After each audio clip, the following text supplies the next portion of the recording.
Hello and welcome to Planet Bhakti. Thank you so much for joining, my friend. And today we are switching gears. So far we talked about some of the experiences, but can we define who is behind these experiences? In other words, can we define who is God? Now, instead of going through some philosophical discussions, let's try to answer this question using a story. Now, the story goes something like this: that once upon a time there was a king, and king had a minister. The minister was rather, aged, old. He has seen the world, while the king was rather young enough. And whenever something used to happen, the minister would typically say that, "Oh, by God's grace, this must be the God's will. So whatever happened is for good," and he would leave it like that. Now, once what happened is that the king was working on something, doing some, you know, work, and he got hurt on his hand, and he was really in pain. But the minister was next to him, and he said, "Oh king, don't worry.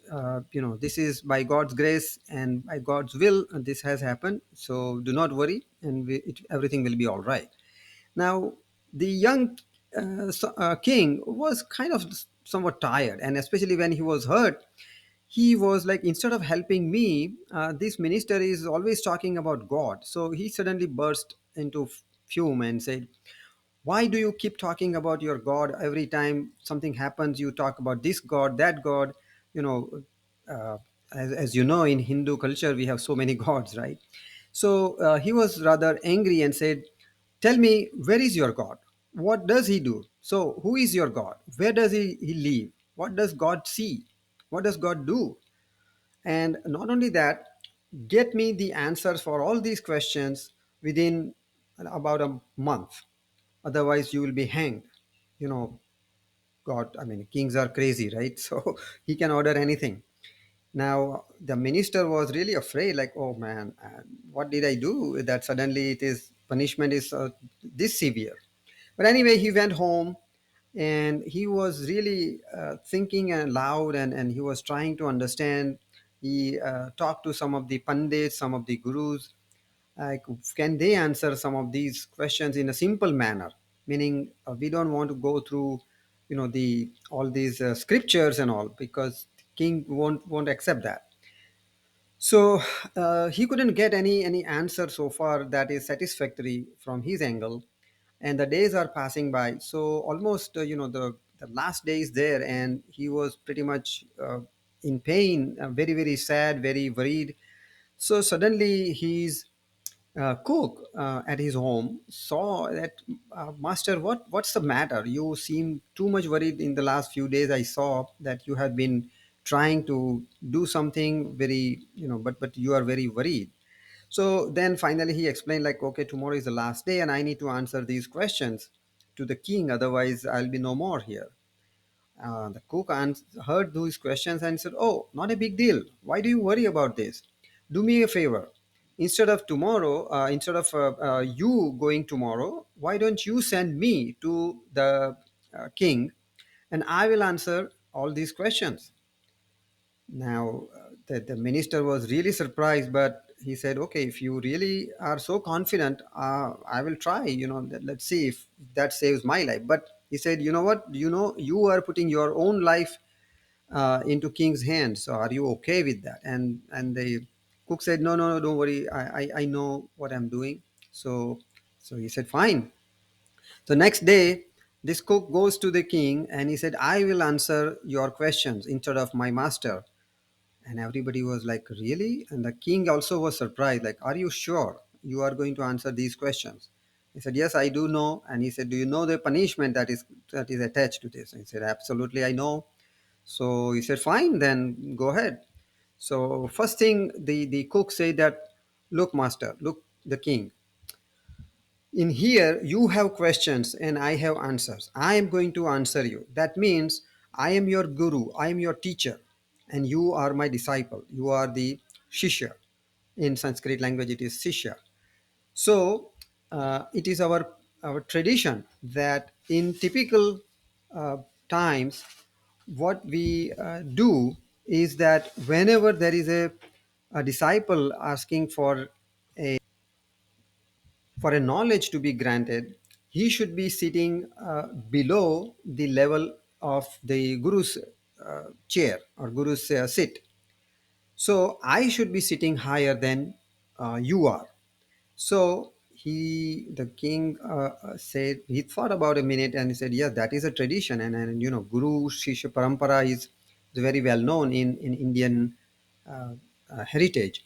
So he agreed. And the cook then sat on the throne and the king was sitting at his feet.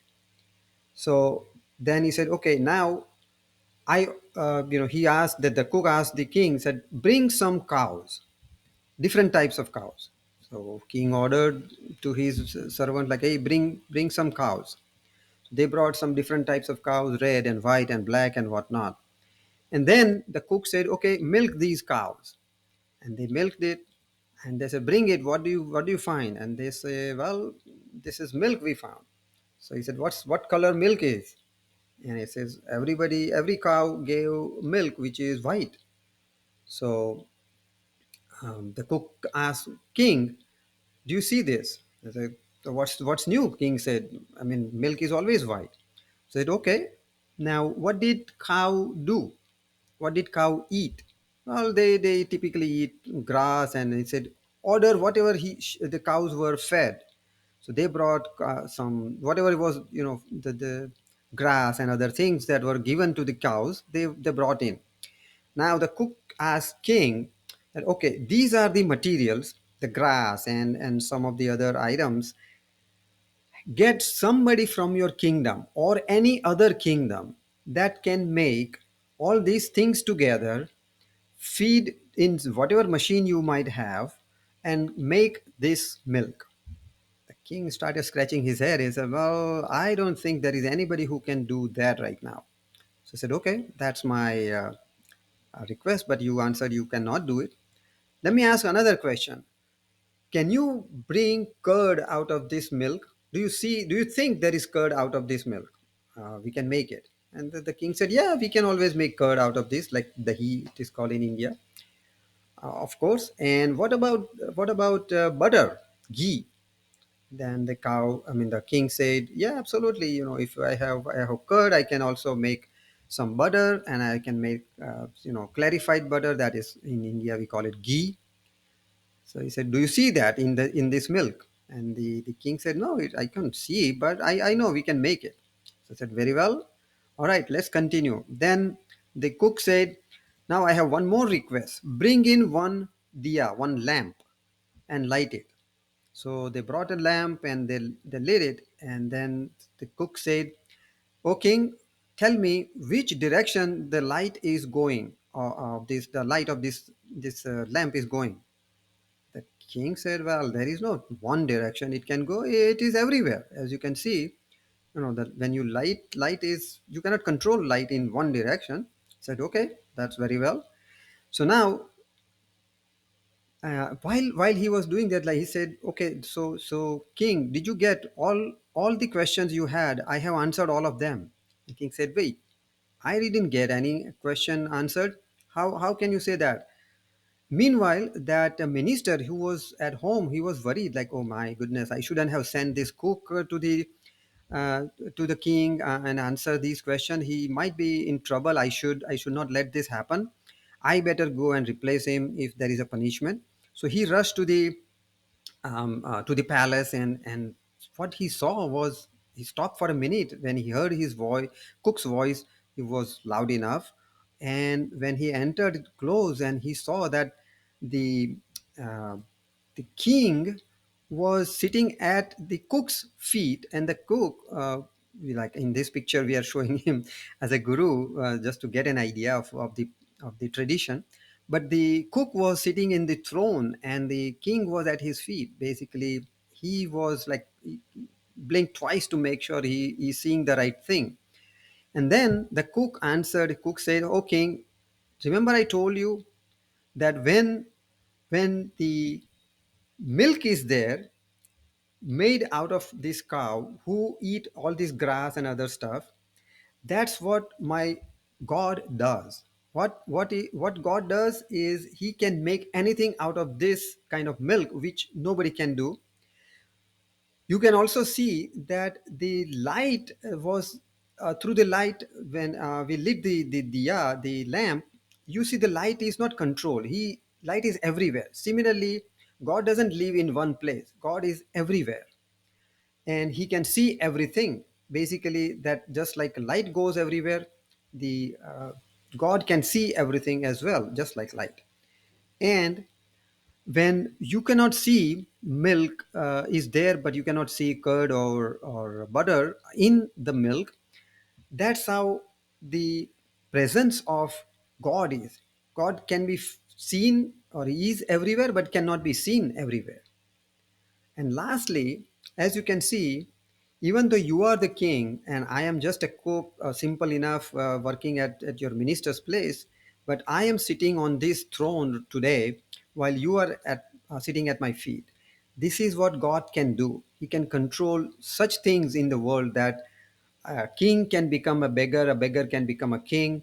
It is everything is possible through the God.